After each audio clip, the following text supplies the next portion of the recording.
Para o nosso último painel, que propõe a discussão sobre a expansão da infraestrutura ambientalmente responsável no Brasil e as oportunidades para as cidades superarem desafios estruturais históricos por meio do financiamento climático. A mesa vai examinar também questões e oportunidades relativas ao futuro das cidades, os caminhos em termos ambientais, econômicos, sociais para as próximas décadas e ainda vai explorar o papel do SNF, principal financiador público e de projetos a longo prazo em cidades sustentáveis. Para esse painel, convidamos a diretora do KfW Development Bank, senhora Saskia Burling.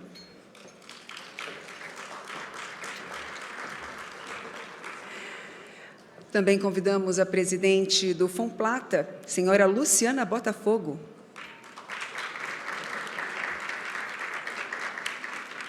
O presidente do Badesul, senhor Cláudio Gastal. Ainda o gerente-geral da Unidade de Estratégia para o Setor Público do Banco do Brasil, senhor Márcio Antônio Quilmento. E os comentários serão feitos pelo diretor-presidente da Fomento Paraná e segundo vice-presidente da ABDE, o senhor Heraldo Alves das Neves. Muito bem, então, dando sequência, como eu havia comentado, a gente está nesse momento de uma última conversa aqui. Depois nós teremos ainda algumas considerações finais, como um fechamento geral desse nosso encontro. Agora que estamos todos preparados para mais esse momento, vamos lá com a palavra, então, o comentarista. Boa tarde a todas e todos.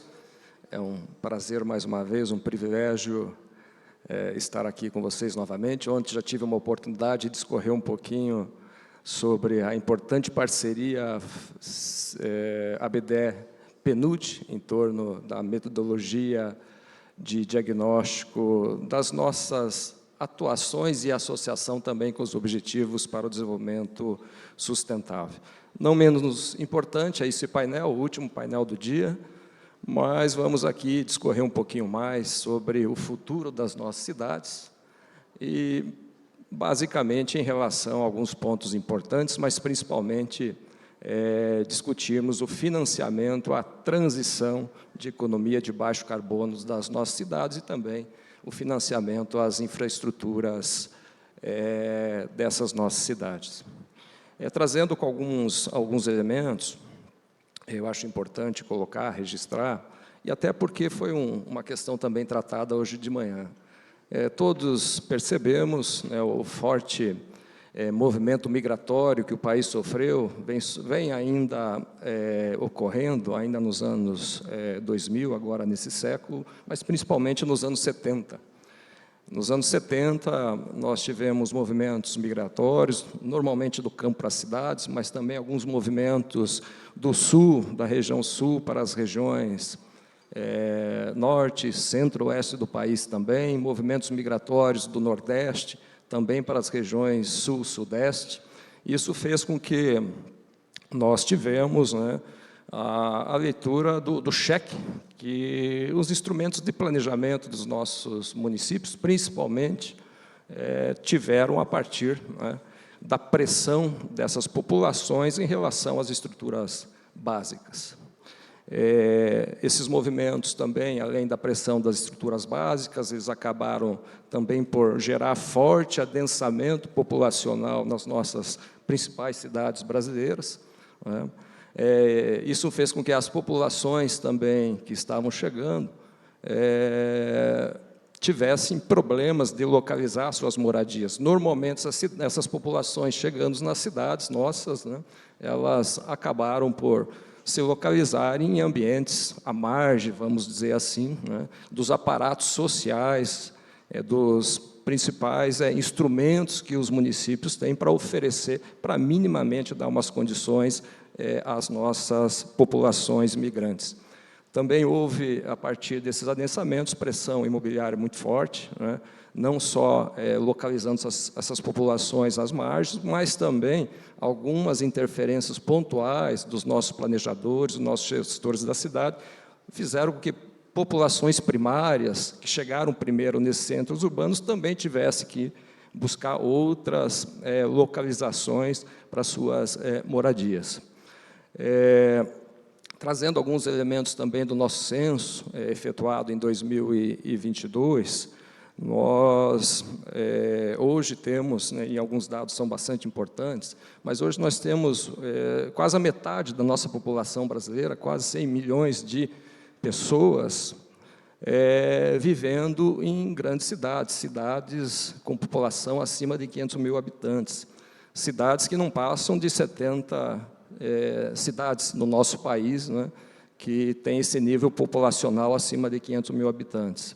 Nós também temos um adensamento importante em cidades de 1.000 a 500 mil habitantes, são mais de 65 milhões de pessoas, e também temos, né, ainda uma forte localização de pessoas, mas num patamar bastante, que vem diminuindo, né, a cada ano, nas cidades de porte de 1.000 a 500 mil habitantes. Aliás, desculpe, nas cidades, né, tidas como rurais, né, nas cidades que têm distrito rural, são cidades abaixo de 1.000 habitantes, dentro de uma tipologia, são tidas como pessoas que moram em ambientes rurais. Então, nós temos, e eu aqui ouso colocar uma problemática adicional, além da nossa preocupação, da priorização dos nossos instrumentos, as nossas políticas de crédito, para melhor atender essas populações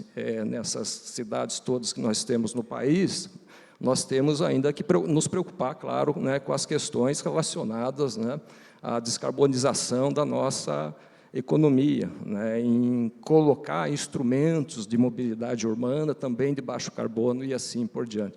Então, eu ouso aqui adicionar essa problemática de nós financiarmos, priorizarmos recursos das nossas instituições também para as questões relacionadas às cidades inteligentes, cidades espertas, mas também ainda mantendo nessa preocupação que temos que oferecer as condições básicas, né, para atender todas as populações, mas principalmente nas grandes cidades, mas sem esquecer de retermos, né, de trabalharmos para retermos as nossas populações também nos meios rurais, né.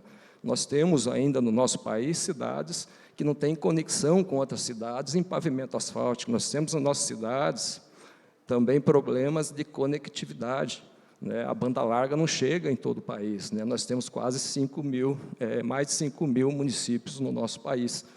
Então, dito isso, seria, claro, agora importante ouvirmos, né, a contribuição dos nossos painelistas, que eu cumprimento todos, inicialmente cumprimentando a SASC, a Berlim, nossa diretora aqui para o Brasil do KfW, importante parceiro do país, importante parceiro do Sistema Nacional de Fomento, está há mais de várias décadas, SASC, aqui no Brasil, tem uma carteira de crédito importante, uma carteira de crédito importante, alguns bilhões de reais circulando na nossa economia, recursos ofertados do sul ao norte do país, na forma de doação e na forma também de linhas de financiamento. Então, seria importante ouvirmos você, as suas contribuições, dentro dessa visão de que é necessário, sim, né, o país ainda focar sua atenção no atendimento às estruturas básicas, mas também pensarmos, né, nas cidades e nos futuros das nossas cidades.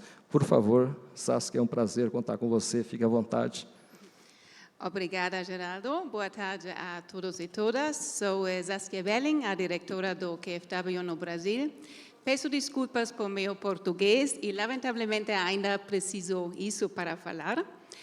Primeiramente, gostaria de agradecer o convite da ABDE para participar deste fórum.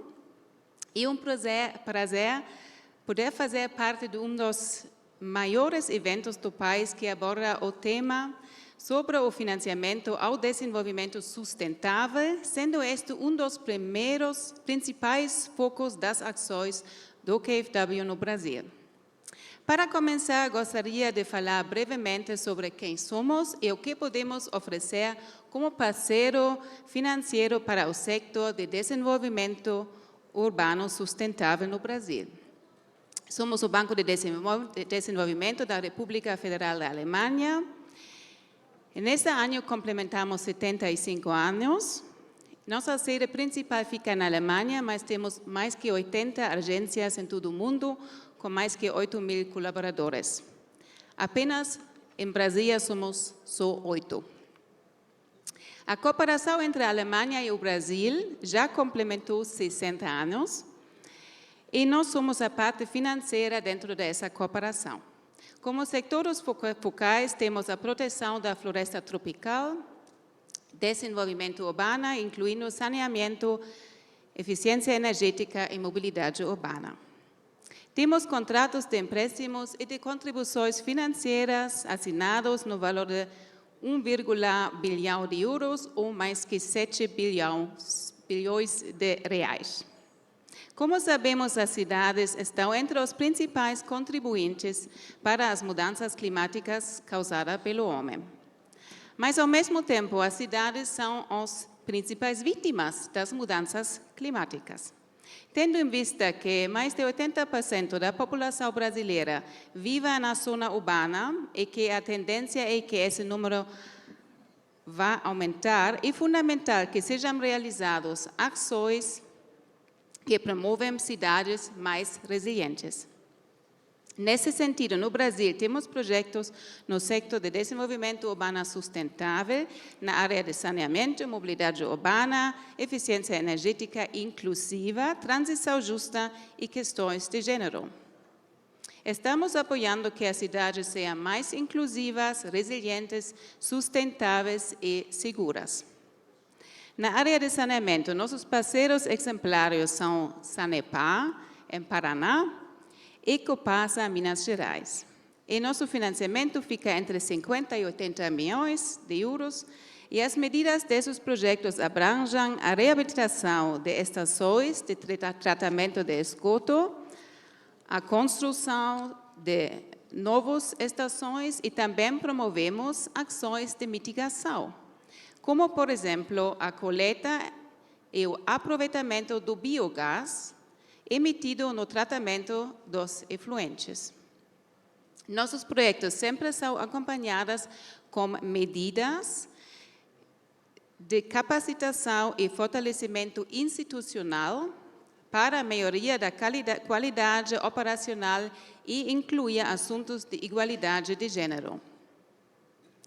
No setor de mobilidade urbana, já concluímos projetos de transporte, por exemplo, o Metro Bahia, em Salvador, e o VLT Carioca, em Rio de Janeiro, que fazem parte de uma linha de refinanciamento com o BNDES.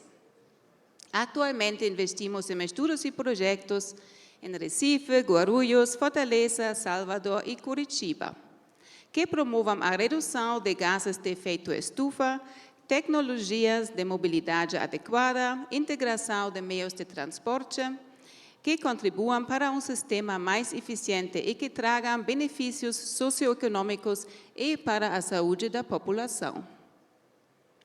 Temos certeza que a mobilidade urbana é um elemento-chave para uma transformação social justa, tanto na questão ambiental quanto no que diz respeito à inclusão de populações marginalizadas e à segurança das mulheres.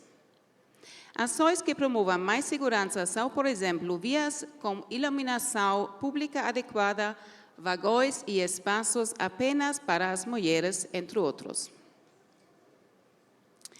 Sempre buscamos promover com nossos projetos o desenvolvimento sustentável e adaptação às mudanças climáticas, por exemplo, em Porto Alegre. Estamos preparando um projeto de requalificação urbana que irá incluir drenagem urbana, esgotamento sanitário, habitação, entre outras ações para garantir locais mais seguros e resilientes. Podemos apoiar as cidades brasileiras através de nossos empréstimos, muitas vezes acompanhadas por fundos não reembolsáveis, e com nossa ampla experiência de apoio da assistência técnica através do KfW e também da GIZ, que faz parte da cooperação alemã. Para dar um pouco mais de detalhe, nós podemos oferecer diferentes produtos, como fundos de doação, empréstimos com taxa de juros reduzidos e empréstimos promocionais com condições favoráveis.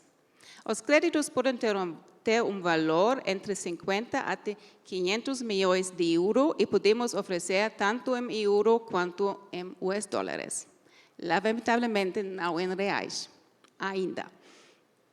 Sendo esperada uma contrapartida mínima de 20%. A taxa de juros pode ser fixa ou variável, com prazos longos. O financiamento pode ser amortizado em até 15 anos, com uma carência de até 5 anos. Por fim, gostaria de destacar de forma geral a importância de uma transição climática justa para todos.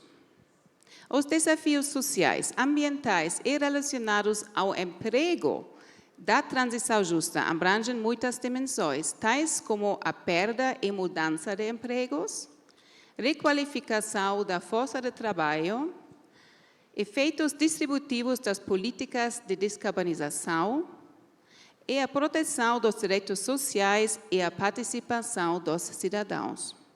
É provável que as medidas de mitigação do clima, sem outras ações, acentuem as desigualdades sociais.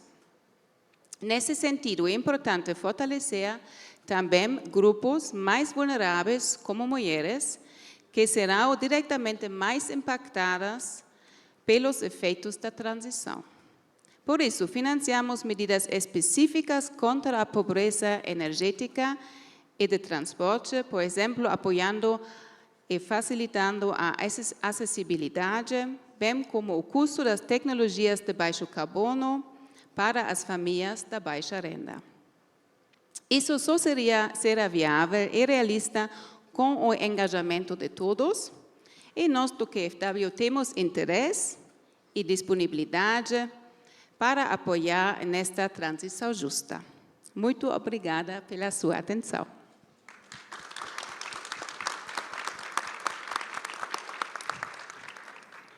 Nós quem agradecemos, Saskia, importantes manifestações de você, entendemos até por algumas conversas que tivemos, né, no ambiente aqui, um pouquinho antes de começarmos essa reunião, à disposição do Banco KfW de justamente aumentar, dobrar, triplicar, quem sabe, a carteira de financiamento aos projetos brasileiros. Isso é importante, principalmente a partir dessa diretriz relacionada à mobilidade, à requalificação de força de trabalho, também a priorização, essa é uma leitura importante de vocês, a política de gênero, empregar mais mulheres, fazer com que as mulheres empreendam mais, né? Isso está plenamente associado, né, à política brasileira, que tem o instrumento de crédito como um instrumento importante. Obrigado pelas tuas considerações. Agora nós vamos ouvir a nossa presidente do Fomplata, Luciana Botafogo. É um prazer tê-la aqui conosco, agradecemos mesmo a sua presença. O Fomplata, todos também conhecem, é um importante parceiro do governo brasileiro, importante parceiro também do nosso Sistema Nacional de Fomento, atua no país desde os anos 70, não é isso, Luciano? Num primeiro momento como um fundo financeiro de financiamento, agora propriamente como um banco de desenvolvimento, que atua hoje além dos países tributários à Bacia do Rio Paraná, à Bacia do Plata. Vocês estão com uma proposta além, né, desse universo de países, que é importante também para o desenvolvimento da América Latina. Fomplata também é um parceiro especial do meu estado, da minha cidade, que é Curitiba. Eu lembro muito bem, nos anos 90, um forte investimento de vocês no sentido de requalificar famílias que estavam em situação de vulnerabilidade, de risco, em cima do leito do Rio Iguaçu, uma área de proteção importante para nós, e tivemos uma experiência muito exitosa com vocês. Dito isso, passar a palavra, então, para a dona Luciana. Por favor, fique à vontade para discorrer sobre o tema. Obrigado. Muito obrigada, Heraldo, pela introdução. Queria agradecer a BDE, meus colegas aqui de mesa, Saskia, e os colegas aqui, a gente já, vira e mexe, se encontra nos eventos. como bem mencionou, o Fomplata é um banco, por enquanto a gente ainda está nos 5 países da região do Prata, apesar de já não estar trabalhando só na zona do Rio da Prata, já expandimos para toda a região norte, Amazonas, Acre, ainda não está aí, não. Apesar de ser, o Amazonas é fundamental para a Bacia do Prata, porque se você desmata a região amazônica, os rios que alimentam aí a parte toda de corrente de ar que vem com as chuvas e que alimenta a Bacia do Prata. Então, a gente não pode dissociar uma coisa da outra. Estamos, sim, buscando novos países membros para fortalecer um pouquinho mais o Fomplata. A gente não quer ser um banco muito grande, não quer ter participação de uma quantidade muito grande de países, porque isso complica muito a nossa governança. E qual é o grande diferencial do Fomplata? O Fomplata é um banco pequeno, que pretende continuar relativamente pequeno do ponto de vista de estrutura, mas que tem uma característica específica, que somos um banco bastante ágil, é o nosso grande diferencial, como a gente está na região sul, ou seja, sul global, né? Nós estamos aqui, não é só no sul do Brasil. Então, nós somos um banco do Mercosul, digamos assim, a gente está muito próximo aos clientes. Então, a gente é especialista, digamos assim, em fazer uma articulação entre os financiadores maiores e os municípios, os estados e os prestatários que estão nos 5 países membros. E a gente tem essa capacidade de conhecer a necessidade dos países membros.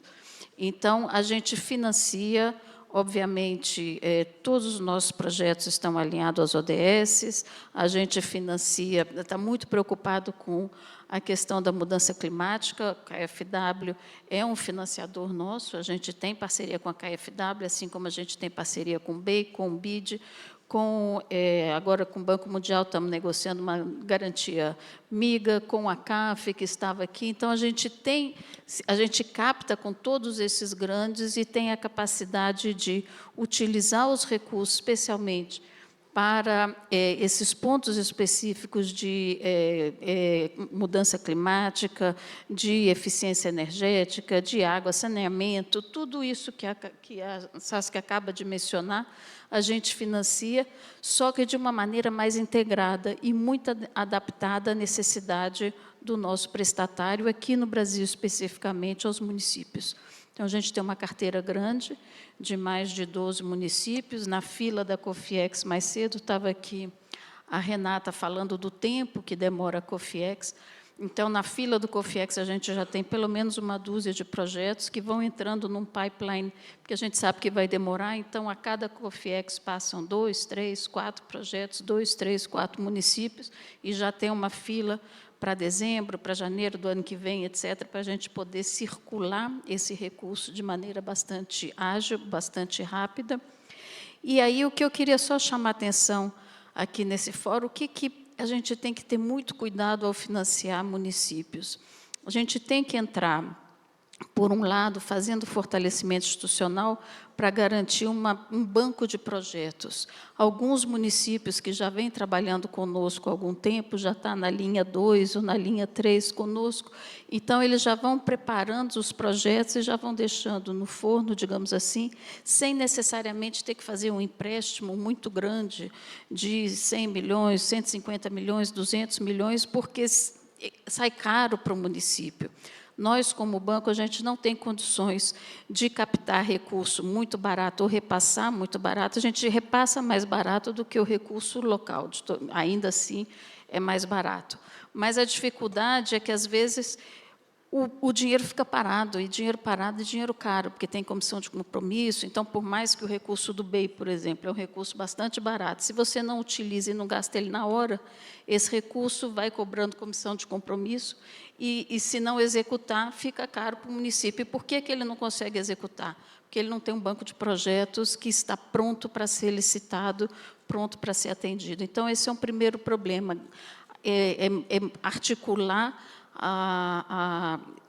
não só os financiadores, como fortalecer os executores, no sentido deles conseguirem ter um banco de projetos para ser ágeis na execução. E aí o Fomplata apoia muito nisso, e por isso que a gente entra com ticket médio mais baixo, porque aí a gente pode fazer o 1, o 2, o 3, o 4, de maneira a que eles possam estar circulando esse recurso. Esse é um primeiro ponto.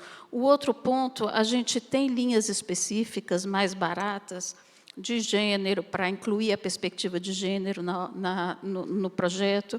Tem linhas mais baratas de financiamento verde, se tiver adaptação, mitigação à mudança climática, porque a gente consegue justamente captar esse recurso de maneira mais barata, com KfW, com BEI, com todos esses, a gente capta esse recurso.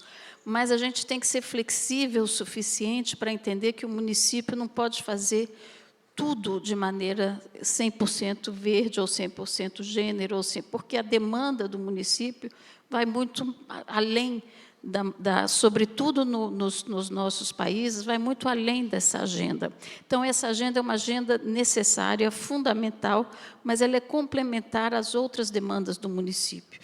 Então, assim, se a gente incentiva muito a utilização desses recursos. Então, um exemplo básico, se a gente vai fazer um projeto de corredor de ônibus, então, tem que ter em si já pode ser um projeto financiado com agenda mais verde, porque o corredor de ônibus diminui a quantidade de carros individuais que estão circulando e a emissão de gases de efeito estufa, mas também a gente pode colocar uma perspectiva de gênero nesse projeto, para garantir que os pontos de ônibus tenham botão de pânico, iluminação adequada, fortalecer, fizemos agora na Paraíba, aplicativos para que as mulheres tenham acesso na internet, no ponto de ônibus, se tiver alguma, para poder fazer uma denúncia de acoso, né? Como é que diz isso em português? Esqueci a palavra agora. De assédio, enfim. Então, esse tipo de coisa a gente pode colocar, mas eu não posso obrigar o município, ao fazer esse projeto comigo, fazer todo o projeto com essa perspectiva, porque, de repente, ele pode ter um tema de saúde que ele precisa, ele quer incluir um edifício, ele quer resolver o problema do mercado. Então, é muito importante, quando a gente fala em projeto municipal, em apoio à cidade, a gente não pode ser só setorial. A gente precisa ter uma visão integrada da demanda do município. Sempre que possível, ofertar essas inovações, sempre que possível, direcionar para a agenda verde, para a agenda da sustentabilidade, para a utilização de energia renovável. Tudo isso a gente faz e consegue fazer um mix, inclusive financeiro, de dizer, olha, isso aqui vai ter mais facilidade, vai ter uma linha de crédito mais barata. Essa aqui vai ter uma linha de crédito um pouco mais cara. E aí, com isso, a gente junta todos e faz um mix. Inclusive, agora a gente está fazendo, o Brasil ainda não pegou, mas no Uruguai acabamos de assinar 2 contratos que têm, inclusive, condições flexíveis, condições financeiras flexíveis, que pode ter moeda local, pode ter pagamento em bullet, pagamento, e aí o município ou o prestatário decide como fazer. Mas, enfim, o mais importante que eu quero deixar aqui de lição, e já me cobraram aqui meu tempo, que já acabou, é ser flexível. É ser flexível e entender a demanda do prestatário e poder emprestar de maneira a cobrir todas essas demandas, sem vir com um pacote fechado, sem vir com uma agenda própria, porque aí o município fica amarrado. E, às vezes, ele acaba pegando um empréstimo maior e enrola, etc., porque ele quer fazer isso aqui, então ele precisa dessa linha verde mais barata, e aí pega um recurso maior para poder suprir essa demanda que ele tem. É isso que eu queria só colocar de início. Obrigada.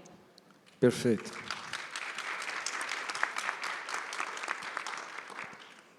Obrigado, dona Luciana. Importante as suas considerações. Nós temos uma experiência também no nosso estado, o Paraná. A Fomento Paraná, ela tem como principal carteira justamente financiar os nossos municípios. Além da dificuldade que nós temos em viabilizar esses projetos, colocar definitivamente o recurso circulando na economia por meio dessas operações de financiamento, a grande dificuldade é a concepção e estruturação de projetos. Ainda que nós temos, dentro do Estado, uma estrutura que procura auxiliar Nós temos um serviço social autônomo chamado Paraná Cidade, que auxilia o município na estruturação de projetos. Mas quais são os projetos? Em sua grande maioria, até para atender os seus compromissos de governo, os prefeitos estão procurando recursos para pavimentação, para equipamentos públicos, para equipamentos rodoviários, né? Não procuram ainda, pelo menos a grande maioria dos municípios, para as questões relacionadas à descarbonização, uma política de gênero. Mas o Estado do Paraná vem procurando induzir justamente, né, pelos resultados dessas boas práticas, pela priorização, principalmente na inclusão do gênero feminino. Uma outra questão que eu coloco, eu acho que é importante também, até porque nós temos assistido algumas marchas de prefeitos aqui em Brasília, não é, Cris? Nós temos um problema sério hoje de arrecadação. Em regra, praticamente todos os municípios do nosso país, não é diferente lá no Paraná também. Nós estamos começando a vislumbrar problemas até de pagamento das operações de crédito que nós realizamos com os municípios em função da perda. Esperamos que seja momentânea de arrecadação, tanto de recursos oriundos do Fundo de Participação dos Municípios, que é um repasse da União aos nossos municípios, como também daqueles repasses que os estados efetuam aos municípios a partir das cotas partes de ICMS. Então, estamos já vendo dificuldades em honrar compromissos, né? Possivelmente teremos dificuldades também de ofertar projetos de investimento no formato de linhas de financiamento também. Esperamos que seja pontual, que não passe deste exercício, quiçá, nesse exercício ainda a gente entenda um quadro de arrecadação, de situação fiscal melhorado. Vamos passar, então, agora adiante. Vamos entender as contribuições agora do nosso Banco do Brasil. O Banco do Brasil, um banco importante, inverti aqui a ordem, né? Não tem problema. O Banco do Brasil importante, principal banco operador do crédito rural, não é, Marcos? Aqui do nosso país, também é o segundo banco do país em termos de resultado líquido, né, dada a sua atuação importante, tanto trabalhando operações de financiamento, gestão de contas correntes a pessoas físicas, pessoas jurídicas, empreendimentos urbanos, empreendimentos rurais também, e é uma instituição referência para o nosso sistema nacional de fomento.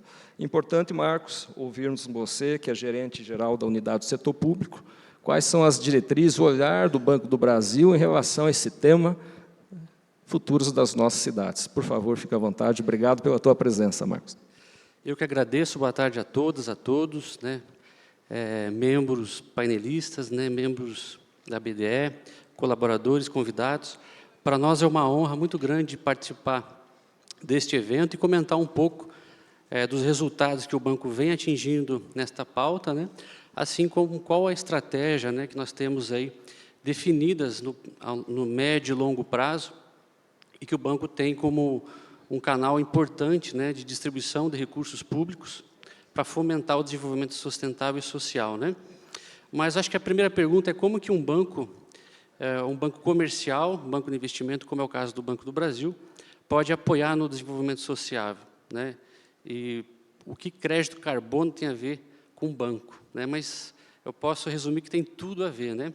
O Banco do Brasil, por ser uma instituição federal, né, com uma capilaridade enorme, nós estamos presentes aí em mais de 93% dos municípios brasileiros, né? São mais de 4.300 agências espalhadas. E uma das diretrizes do banco, um dos direcionadores estratégicos é realmente a aplicação de recursos, seja recurso público ou do funding próprio do banco, para investimentos e recursos em programas de serviços essenciais, né? Seja de tratamento de esgoto, tratamento de resíduo, iluminação pública, rodoviárias, né? Então, o banco, sim, é um banco que tem uma carteira enorme na aplicação desses investimentos e também aplica não só em entidades públicas, mas também no meio privado. Então, nós temos linhas específicas para a pessoa física, em financiamentos energéticos de placas solares, nós temos financiamentos para a pessoa jurídica, direcionados a usinas eólicas e solares, né, que visam reduzir a emissão de gás carbônico da produção dessas atividades e assim como no crédito agrícola, né, onde nós temos aí a participação de 60% do mercado, e nós temos uma carteira de crédito de baixo carbono. Essa carteira representa hoje em torno de 160 bilhões de reais, né? O Banco do Brasil já adota uma política de ESG desde 2005. Nós temos um programa, um projeto chamado Agenda BB 30. São 12 compromissos que o banco assumiu, desde a aplicação de recursos públicos em meios sociais até a equidade de gênero, né? Inclusive, ó, na segunda-feira, junto com a Sudeco, nós lançamos o FCO Mulher, que é um programa destinado à mulher com a taxa diferenciada, um prazo mais longo. Então, o banco também atua na questão da equidade. Em termos de números, né, o Banco do Brasil tem uma carteira hoje de crédito sustentável, somente de crédito sustentável. A carteira do banco passa de R$1 trilhão, mas a carteira destinada ao programa ESG são 321 bilhões de reais, né, que nós temos alocados para esses investimentos. Também nós atuamos na captação de recursos, seja na criação de produtos no portfólio de investimento, fundos direcionados à pegada verde, a LCA, a Letra de Crédito Agrária Verde, que também destina os seus recursos à aplicação do crédito agrícola sustentável.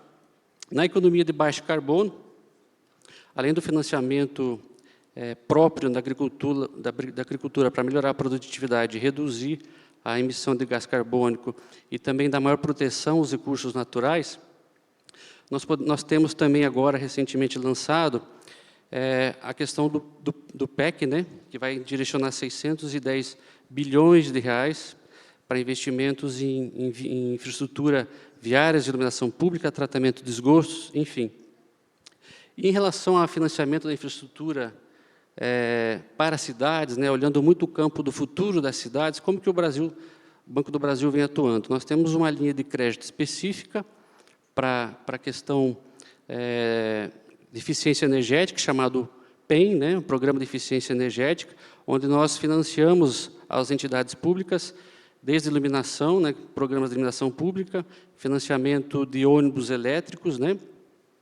Isso tudo está conectado a um programa que nós temos também, chamado Cidades Inteligentes, né, onde nós tentamos fazer a integração de todo o sistema de infraestrutura das cidades com a conexão ao sistema digital, né, a tecnologia associada à inteligência de dados para que apoie aquela prefeitura, aquele estado, a melhor distribuir os seus recursos, como foi falado aqui pela Botafogo, né, de qual seria o melhor caminho para aquela entidade aplicar os seus recursos de forma mais eficiente, gerando uma maior gestão, né, uma capacidade de gestão que consiga, principalmente, olhar para o cidadão e trazer para ele uma jornada mais fluida, né, mais conectada com essas cidades. Nós temos 5 eixos que nós tratamos dentro desse programa de Cidades Inteligentes. É o eixo mobilidade, o eixo urbanismo, meio ambiente, tecnologia e energia. São os grandes 5 eixos que nós atuamos, né? Na questão da mobilidade, eu não vou citar todos exemplos de todos esses eixos, né? Mas na mobilidade, por exemplo, nós já temos um projeto que já está em piloto com 5 cidades brasileiras, onde nós inserimos meios de pagamentos digitais ao cidadão no transporte público, além da conexão, da conectividade nesses ônibus, né? Seja passando também pela questão do financiamento desses ônibus elétricos, e tudo isso faz com que o gestor público tenha maior capacidade de dimensionamento da sua estrutura viária, né? Bem como também a melhor aplicação, saber o que está circulando naquele ônibus, né? Quem está circulando naquelas vias, seja até dados éticos, né? De questões de idade, e perpassar também por uma melhor qualificação, inclusive, dos seus profissionais. Então, esse programa visa melhor gestão pública, melhor qualificação dos profissionais que estão envolvidos nessa atividade e uma melhor jornada de atendimento ao cidadão. E, com tudo isso, né, o banco, a gente pode concluir que essa conexão entre banco público, entidades, setores públicos e cidadão é um papel que todos ganham, né? Ganha o cidadão, porque ele tem uma melhor qualidade de vida dentro daquela cidade, ganha o gestor público, né, porque ele tem maior eficiência da aplicação dos seus recursos, E ganha também o Banco do Brasil com maior protagonismo, sendo um grande banco federal aí, que tem essa pegada, né, de ESG, uma pegada que, sim, nós temos uma finalidade de ter resultado, né? Somos o banco com o maior resultado financeiro no último ano, né? Mas também com muita qualidade na prestação do serviço, né? Nós temos o menor índice de reclamações entre os grandes bancos do sistema do Banco Central. Então, é isso, né? Fazer uma integração de sistemas, equipamentos tecnológicos, né? Cruzando dados e informações que melhoram a gestão pública, né? É isso que nós acreditamos no futuro das cidades. Obrigado.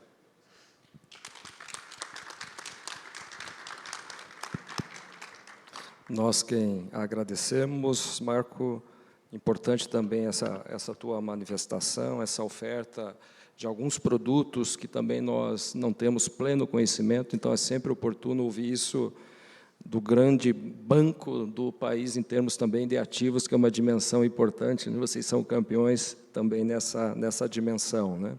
E também destacar a importância do Banco do Brasil para o próprio Sistema Nacional de Fomento.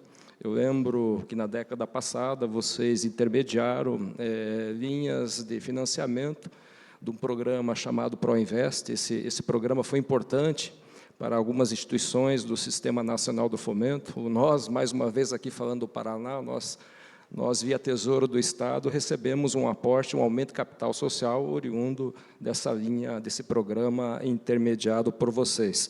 Vocês foram importantes também no momento agudo da pandemia, ofereceram o Fundo Garantidor de Operações, que deu lastro para esse importante programa que praticamente todas as instituições financeiras do Sistema Nacional de Fomento ofereceram para os seus empreendedores das suas bases de atuação, né? A partir do PRONAMP, nós tivemos, sem dúvida, uma manutenção de algumas centenas de milhares, milhões de atividades econômicas, principalmente de micro e pequenos negócios. Então, parabenizar, registrar a importância do FGO, do PRONAMP, né, para manter minimamente o nível de atividade aqui no nosso país. E também ressaltar, Marco, já finalizando também, dentro disso que você ofereceu, um outro movimento importante do Banco do Brasil, que está com uma proposta itinerante também. Nós já recebemos vocês, né, com a vice-presidência no Paraná, em visita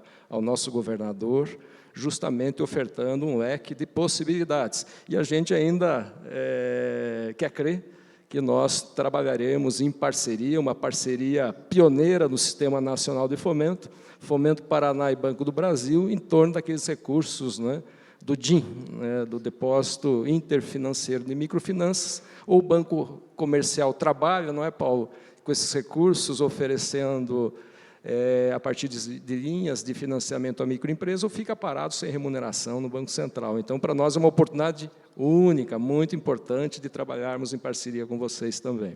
Obrigado. Dito isso, vamos ao nosso último e não menos importante painelista.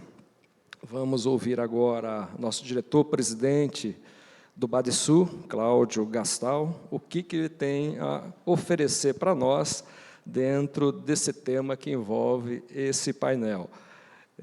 Fazer alguns registros. O Cláudio é um colaborador importante do Serviço Público Federal e também do Estado do Rio Grande do Sul, já atuou aqui em Brasília, na condição de secretário, atuou também no Rio Grande do Sul, também na condição de secretário e gestão. Na ocasião, você, junto com a equipe do governo gaúcho, realizaram um importante trabalho, né, de recuperação fiscal, estrutural do Rio Grande do Sul. Foi muito importante essa atuação de vocês. E agora, conosco, em substituição, a nossa sempre homenageada Janete Lontra, ex-diretora-presidente do Badesul, que tivemos o privilégio de tê-la como a primeira mulher dirigindo a nossa associação que representa o Sistema Nacional de Fomento. Bem-vindo. Por favor, fique à vontade. Obrigado. Eu espero que ser o último, não é porque sou mais novo, né? Então, o que está chegando. Mas, na verdade, eu estava pensando aqui, financiamento de infraestrutura de baixo carbono, a reformas urbanas sustentáveis e futuro das cidades, nós estamos falando de cidades resilientes. Mas queria parabenizar os senhores, que os senhores são resilientes até este momento, porque nós estamos numa carga aí de 2 dias bem intenso, né? Ou seja, passaram aqui mais de 70 palestrantes, pelas minhas contas, aqui 70, 80 palestrantes, e o pessoal chegar no último painel, eu acredito que muitos de vocês estão pensando que vai ser os 10 minutos mais longos da vida de vocês, vai ser o meu momento dos 10 minutos, todo mundo querendo ir descansar. Mas eu queria pegar 2 ganchos, 3 ganchos, na verdade, para falar. Eu não pretendo entrar especificamente nas questões do Badesul, porque as linhas de fomento, estamos falando aqui de pessoas que já vivem nesse sistema e conhecem, ou seja, o Badesul tem uma característica de financiamento de municípios, tem o Badesul Cidades Sustentáveis, que financia projetos que vão ao encontro dos ODS, como todos os projetos que a gente faz a análise dentro dos ODS. Mas eu quero pegar 2 ganchos, porque quando a gente está falando aqui de infraestrutura de baixo carbono, nós estamos falando em 2 itens que veio no painel anterior: cidades e investimento. E um terceiro item aqui, que foi colocado pela nossa presidente da Fomplata, que é capacidade institucional dos municípios. Eu fui secretário de Planejamento, Governança e Gestão do Estado do Rio Grande do Sul, e lá nós temos 496 municípios, e vi isso bastante, como também em nível federal. Para que a gente possa alcançar o que são colocados no ODS, na nossa Agenda 2030, ou para alcançar o que é colocado nas COPs de zeramento, vamos chamar assim, de emissão de carbono até 2050, a necessidade de investimento para isso é da ordem de trilhões, ou seja, é inimaginável a necessidade de investimento que nós vamos ter que isso aconteça. Isso vai ter que acontecer não somente do setor público, né, dos governos, mas em parceria com o setor privado, como foi colocado aqui num dos painéis anteriores, e também num processo de rearranjo, uma nova governança dos atores multilaterais, porque não vai adiantar nós fazermos aqui os nossos papéis para emissão de baixo carbono e alcance da agenda dos ODS, se os nossos parceiros lá na Coreia, lá no Japão, ou lá na África, lá não fizerem também. Ou seja, o tipo de objetivo é um objetivo de humanidade e não de alguns atores. Portanto, essa visão sistêmica do desafio e essa visão de governança global é fundamental, e isso vai perpassar os sistemas de fomentos globais, o sistema financeiro global, o sistema político global e a própria posição dos governos de maneira geopolíticas para esse enfrentamento. E isso acontece aonde? Acontece em municípios, como foi colocado aqui pelo meu presidente do Fomento Paraná. A gente pega os municípios dos municípios do Brasil, se eu não me engano, está na ordem de 115 acima de 200 mil habitantes. Ou seja, nós temos de 5 mil municípios e alguma coisa, 115 que são acima de 200 mil habitantes, onde tem a grande concentração populacional. Mas, como diz o ODS, não podemos deixar ninguém para trás, todo mundo vem. Então, os outros 5 mil e tantos também vão ter que vir, independente de onde estejam.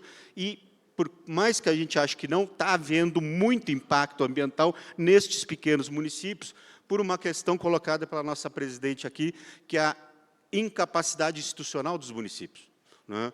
Não é vergonha nós assumirmos, e eu digo, no Rio Grande do Sul eu vivi isso, a capacidade institucional embarcada dos pequenos e médios municípios é muito pequena, né? E aí entra uma função que os agentes têm que ter, não somente do crédito, mas também, daqui a pouco, de algumas novas formas de assistência técnica para pegar na mão aquela população, aquele cidadão, aquele prefeito, aquela comunidade, e trazer ela para um processo de financiamento mais adequado. Porque, senão, acontece como é uma inquietação que eu, nesses 3 meses, no Rio Grande do Sul, já vivo. Quando eu discuto com prefeituras, municípios, prefeitos, projetos de crédito, projetos de financiamento, o que vai vir é o asfalto da rua. O asfalto da rua não tem nada a ver com o que nós estamos falando aqui de infraestrutura de baixo carbono. Ou vai vir o próprio que falou muito, a ligação entre 2 municípios, que é totalmente necessária nesta agenda, que é uma agenda de curtíssimo prazo, com uma agenda de médio prazo, até nem diria de médio prazo, mas de curto prazo, que é a questão sustentável. Então, esse papel, acredito que nós, como a rede de... Já deu 5 minutos, pessoal, só falta 5, olha lá. Tá? Desse papel também de assistência, até trazer, de alguma maneira, os municípios que têm baixa capacidade institucional embarcada para uma visão mais clara, é fundamental. Por quê? Porque não só o município, o prefeito ou o vereador tem uma baixa institucional embarcada, mas a própria sociedade daquele município não sabe o que cobrar.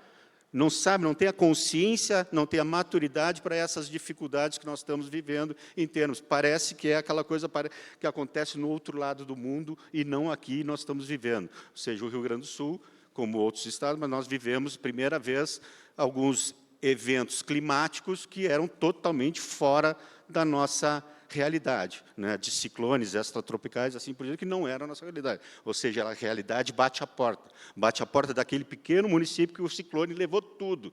E ele agora precisa da casa, do asfalto, de tudo aquilo que é da infraestrutura básica inicial, mas só que nós também, ele precisa, de alguma maneira, um processo de conscientização de que, quem sabe, faça essa infraestrutura básica, já levando em consideração uma estrutura de baixo carbono.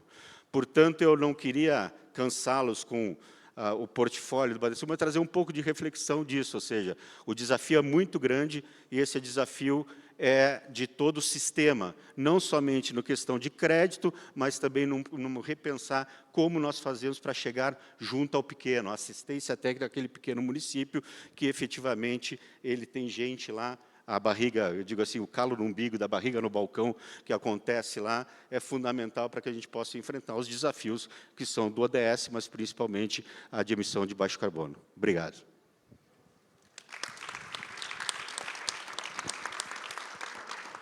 Sobraram alguns minutos, né? Não gastou todos. Não gastou todos os minutos.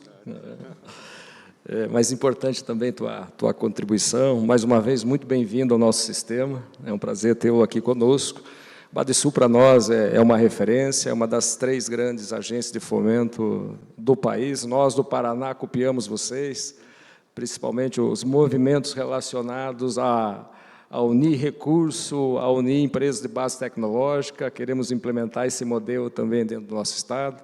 Crédito agrícola também, vocês são referência e para nós serve como modelo. É um projeto que nós, do Paraná, agora em setembro, estaremos também entrando, né?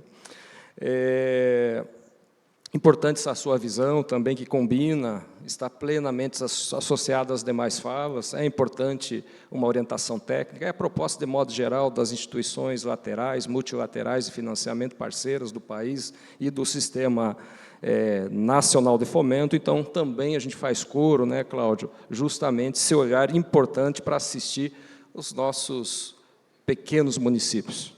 Nós temos, no país, mais de 3.800 municípios abaixo de 20 mil habitantes, que justamente carecem mesmo desse apoio técnico, antes e depois também do processo de liberação de recursos de crédito. Então, é importante mesmo essa tua contribuição. E também desejar ao Badesul sucesso nessa transformação orgânica, estatutária, que vocês estão finalizando agora. É importante essa reforma, queremos crer que é uma intenção do Badesul, dos seus gestores, do governo também, em ofertar o maior alcance do Badesul e cumprir efetivamente sua finalidade. Parabéns pelo trabalho de vocês lá no Rio Grande do Sul.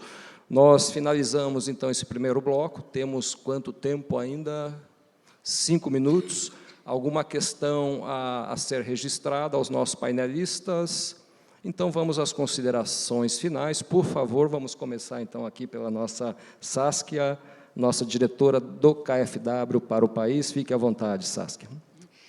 Obrigada. Se talvez só para mencionar um último aspecto, no começo deste ano, nosso chanceler Scholz visitou o Brasil e ele acordou com o seu presidente Lula que a parceria entre Brasil e Alemanha vai intensificar para uma parceria estratégica e no final deste ano se vai encontrar de novo em Berlim, em umas consultações do gabinete, e esperamos que desse encontro e dessas consultações vão sair mais impulsos para essa parceria de uma transição justa entre a Alemanha e Brasil, como objetivo, não, como o Geraldo já mencionou, que gostaríamos ampliar nossa cadeira, nosso portfólio, nas áreas de proteção da floresta tropical e também no desenvolvimento urbano sustentável com mobilidade urbana, saneamento e eficiência energética. E eu estou aqui outros 2 anos, então fiquem à vontade de entrar em contato conosco e somos muito interessados em fazer parceria com vocês. Obrigada.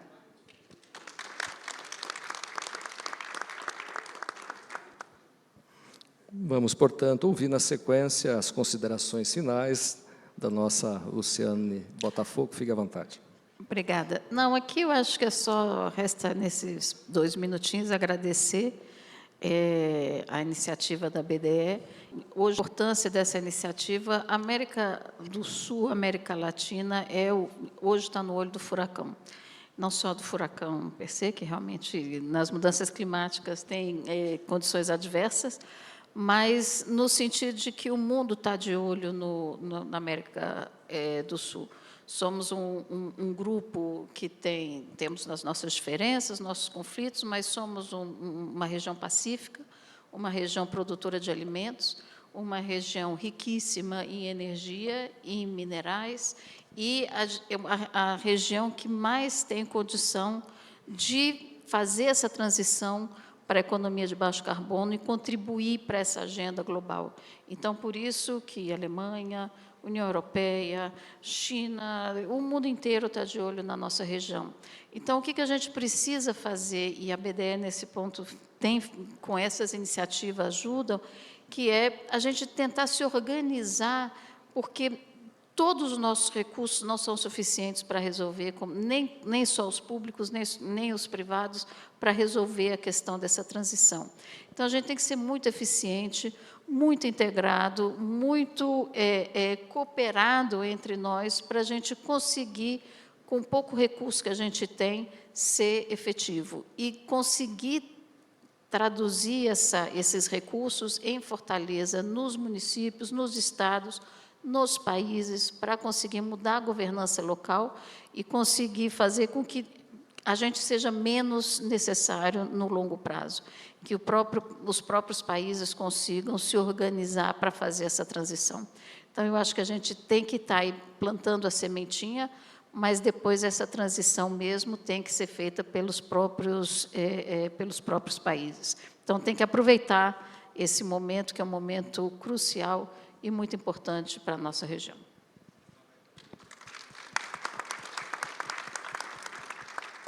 Muito bem lembrado, dona Luciana. Realmente, o bioma amazônico é importante, a floresta em pé, como foi muito explorado aqui, é importante também, até para a sustentabilidade das populações que habitam esse bioma, mas também temos outros biomas que merecem toda a atenção do nosso país, né?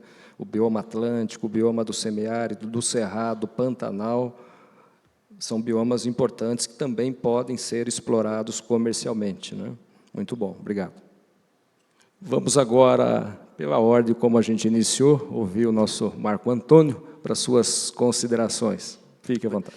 Não, mais uma vez agradecer a nossa presença aqui, né, neste fórum, importante fórum para divulgação e disseminação de boas práticas, né, e dizer que eu ainda sonho numa mesa, né, onde estarão sentados entes públicos, todos os bancos de desenvolvimento, os grandes bancos públicos, agências de fomento, para uma orquestração, né, da melhor aplicação desses recursos, não dividindo espaço, mas conquistando espaços, né, pensando sempre no melhor para a população, para a coletividade. Tá? Muito obrigado.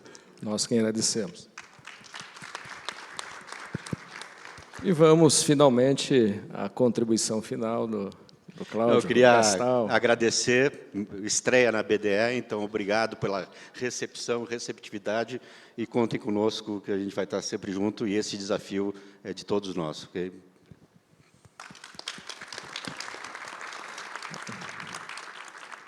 Bom, gente, Obrigado a todos vocês, obrigado pela oportunidade. Último painel, painel vencido. Ficamos à disposição. Um abraço a todos.